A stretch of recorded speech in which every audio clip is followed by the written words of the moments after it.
What's up, guys? What's up, guys? Back with another video.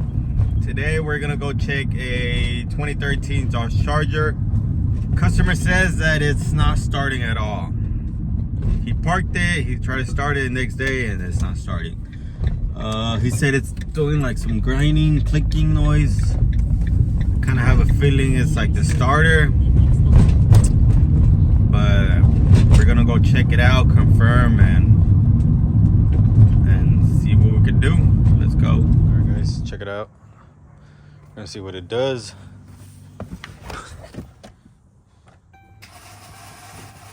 Oh yes, if you know, you know.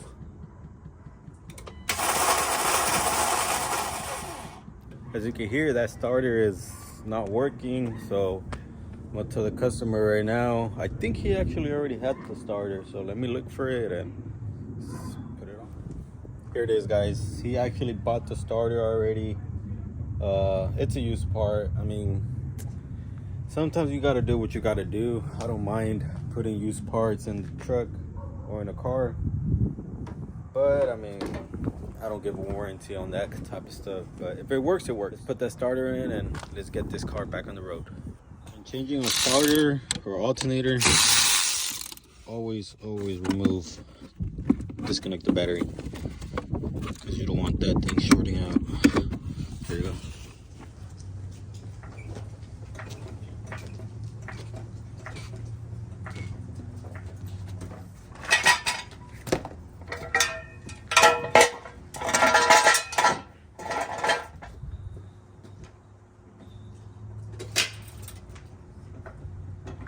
Starter, it's a little tight space, but we're gonna take it off right now. So let's continue. We're gonna take off 2 of the 15mm bolts that are holding up the starter, and yep, it's very tight space here. Very uncomfortable. There you go. So I already took one off. There's the other one. 2 15mm. Put them to the side. Twist the starter a little bit. Take that main connector off. Then we take this one. Take that one off. There you go.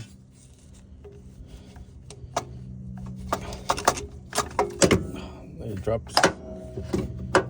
And here comes the hard part. Oh shit. Looks like we're gonna have to remove this steering shaft out the way. Alright guys, check it out. Since we have to remove the steering shaft, this thing's gonna be all loose. So what I like to do is tighten it up with the seat belt,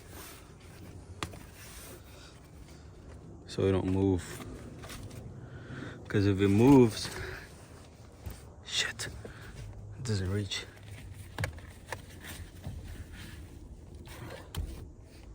There you go. Because if it moves, if this moves, you're gonna break the clock spring in here. You could damage the airbags or you could damage the horn. All right, so we have to wiggle it out. There you go. We can move this out the way. The starter should fit right here. Let's give it a try.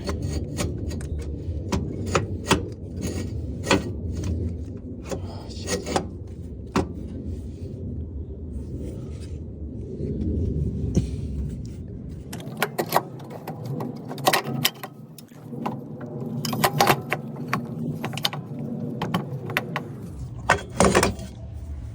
Here you go.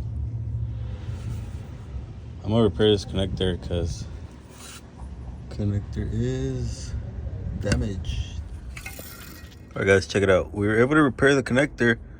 We put a new pigtail. Well, it's not new, it came with the starter. We put some heat shrink, we tightened it up, make sure it was good. So should be ready to go. Just put the starter back in and it should start right up. Okay, so we had to wiggle the starter in. We're gonna connect that main power right now.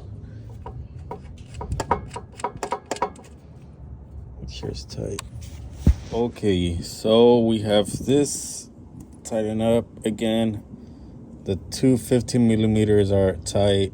Starter's in. The connector, butt to the connector. Main power's in.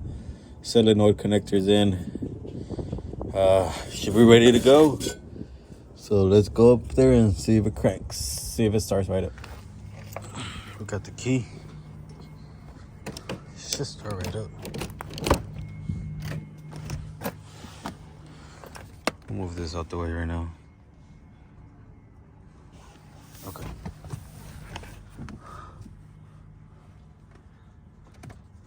Oh, gotta connect the battery.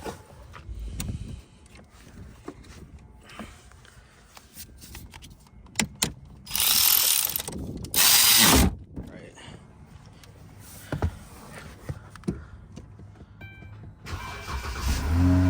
There you go. Started right up. So there you have it, guys. The charger is back on the road. I'm about to call the customer right now, tell them that everything went good. Starter's in. Like I said, I don't mind putting used parts in, but I don't guarantee no type of warranty, stuff like that. You know why? Because it's just used parts. So, but I understand. Luckily, I mean, good thing the car's running now, so should be good. All right, guys, so we got a call from a customer. He says that one of his brother's cars, his rotors are all grinding and metal on metal. Front rotors, front brakes are messed up, so we're gonna go to AutoZone. We're gonna get the parts. And he also wanted us to service one of his work vans, and he also wanted us to service one of his family vehicles. So we're gonna knock out 3 cars at once. I like those type of jobs. Those are good jobs right there. So we're gonna go to AutoZone, we're gonna get the parts, and we're gonna head that way. Now guys, we came to change the rotors on this car. You remember this car? If you follow my Instagram, you remember this car. We were changing the rotors on the rear like a week ago, but now it's the front ones. They're bad. Front brakes, front rotor, so we're about to knock it out. Customer locked the, I don't know, he didn't leave the keys, so we're just gonna have to knock it out right here. There's no problem, no biggie. Guys, so check it out. So we're about to take the wheel off. It's a 21.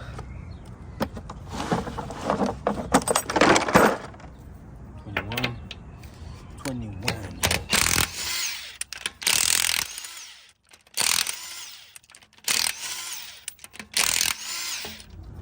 So, let's push back this piston. You already know, push it in. 14, let's get the 14. You can remove one. You can remove the bottom one. I always remove the bottom one. There you go. Flip it up. Slide it out. So, grab the 22. Grab your big extended ratchet. Loosen it up. There you go.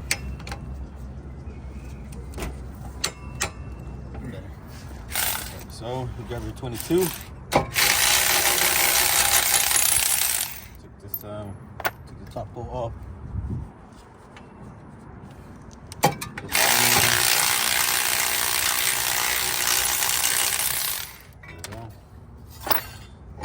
Out.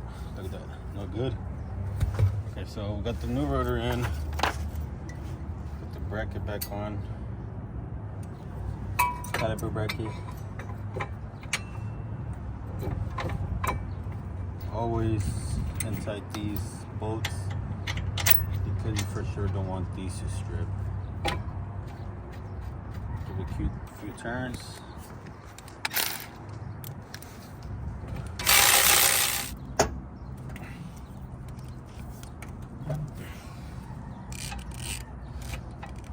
Get your new brake pads. Look at that. The thing is completely gone. the new ones in. Here you go. And get the new one on the other side. Get the guide pins, clean them out, slide in and out. Good. Grease it up. Go. Slide it back in. There you go. With the hand.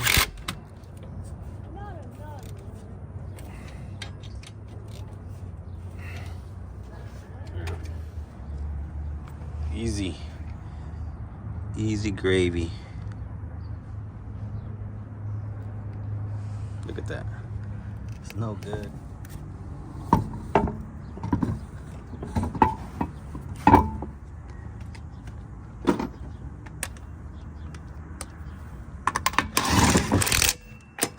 Alright guys, check it out. We are done with the car. New brakes, new rotors, left and right for the front. Check it out. New rotors, new pads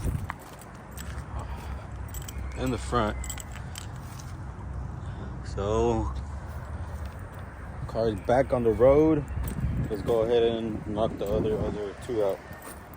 Alright guys, so this is the next vehicle we're gonna service. We're just gonna do a quick oil change, oil and filter on this 2013 Chevy Express. So let's get to it. The tools you need for this one is pretty easy. If you don't know, I mean, doing oil changes is pretty easy, pretty same for every other vehicle, kinda. It's just wrench, sockets, oil filter tool, and oil pan. So it's going to neat. Check it out. Some cars you gotta jack it up, and some don't. It's up to you. If you fit underneath the car, then go ahead. So you loosen up the drain bolt. Get the oil pan ready because the thing's gonna come out. Center it. Go ahead and start twisting this thing off. There you go. Let that drain for a bit. I'm gonna tell this customer he has a tiny oil leak in the oil pan, the oil cooler line, so I'm gonna let him know, and so he could be ready whenever. You go ahead and loosen up the oil filter.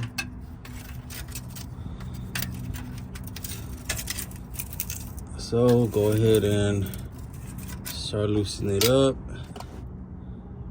Slowly twist it off, let it drain for a bit. There you go. So we're gonna let that drain for a bit. You go ahead and grab your new oil filter. Always make sure, sometimes this seal gets stuck inside of here. Always make sure that seal doesn't get stuck, because if not, you will have a major oil leak. You will have a big oil leak right away. Like that, it's no problem at all. Go ahead and hand tight this. Always hand tight the filters, because you don't want them to be too stuck.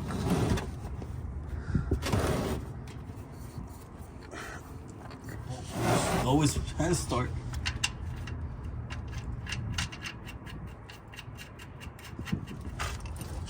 Go ahead and tighten this up.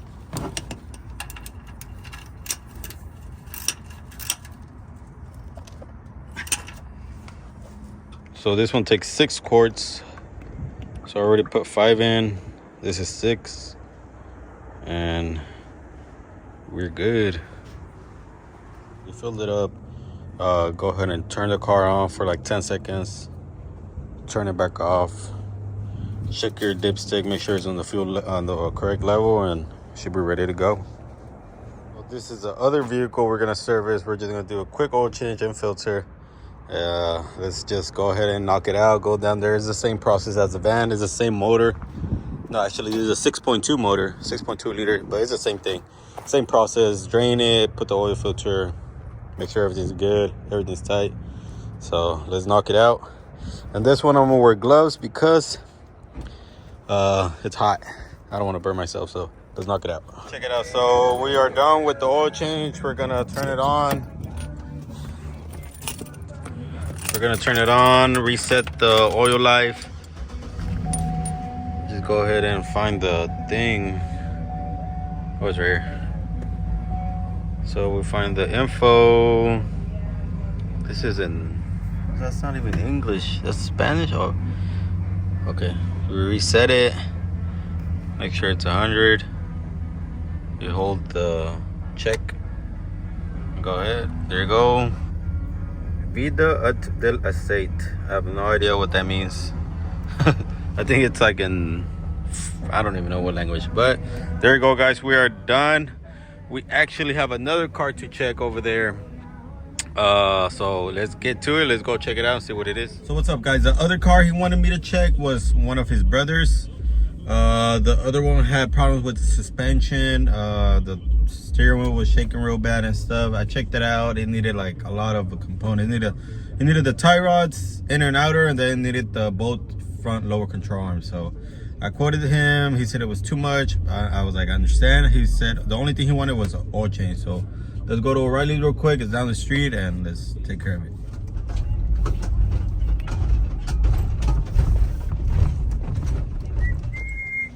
So, I mean, we could choose that one, but look at the price for that. Customer said he only wanted a quick oil change, so we're gonna get house brand. There's no problem with house brand.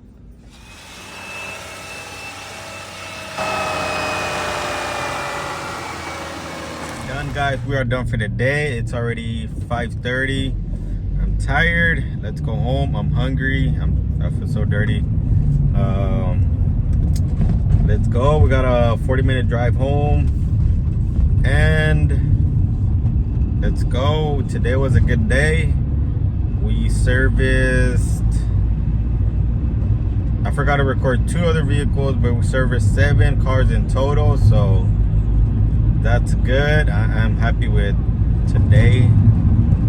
So let's go home and be ready for tomorrow.